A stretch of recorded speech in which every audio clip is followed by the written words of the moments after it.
تعالی علیہ وآلہ وسلم جب جمعرات کا دن آتا ہے اللہ تعالی فرشتوں کو بھیجتا ہے جن کے پاس چاندی کے کاغذ اور سونے کے قلم ہوتے ہیں۔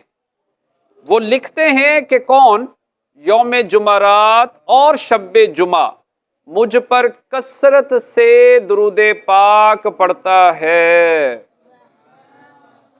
صلو علی الحبیب صلی اللہ تعالی علی محمد صلی اللہ علیہ وسلم۔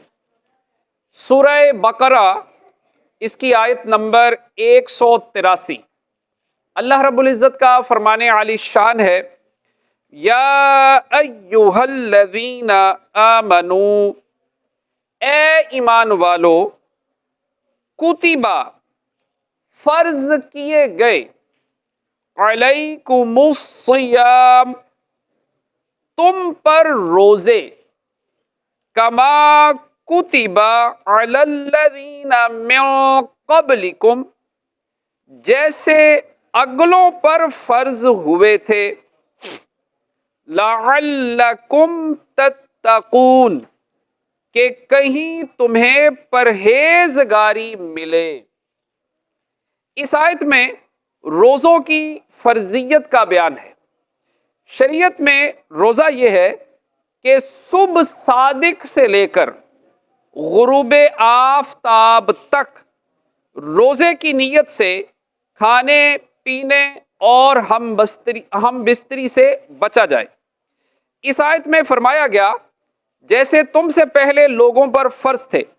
اس سے معلوم ہوتا ہے کہ روزہ بہت قدیم عبادت ہے۔ حضرت آدم علیہ السلام سے لے کر تمام شریعتوں میں روزے فرض ہوتے چلے آئے ہیں۔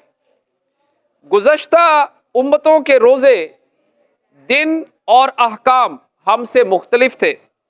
یاد رہے کہ رمضان کے روزے 10 شعبان 2 ہجری میں فرض ہوئے تھے۔ آیت کے آخر میں بتایا گیا کہ روزے کا مقصد تقوی و پرہیزگاری کا حصول ہے۔ روزے میں چونکہ نفس پر سختی کی جاتی ہے اور کھانے پینے کی حلال چیزوں سے بھی روک دیا جاتا ہے، تو اس سے اپنی خواہشات پر قابو پانے کی مشق ہوتی ہے، جس سے ضبط نفس اور حرام سے بچنے پر قوت حاصل ہوتی ہے۔ اور یہی ضبط نفس اور خواہشات پر قابو وہ بنیادی چیز ہے جس کے ذریعے آدمی گناہوں سے رکتا ہے۔ چنانچہ قرآن پاک میں اللہ تعالیٰ ارشاد فرماتا ہے، وَأَمَّا مَنْ خَافَ مَقَامَ رَبِّهِ وَنَهَى النَّفْسَ عَنِ الْهَوَىٰ فَإِنَّ الْجَنَّةَ هِيَ الْمَأْوَىٰ، اور وہ جو اپنے رب کے حضور کھڑے ہونے سے ڈرے اور نفس کو خواہش سے روکے تو بے شک جنت ہی ٹھکانہ ہے۔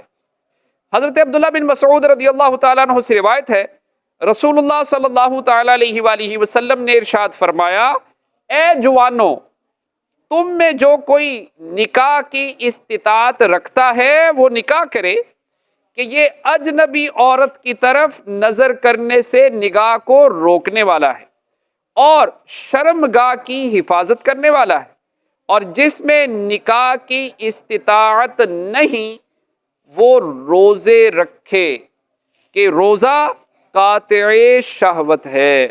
صلو علی الحبیب صلی اللہ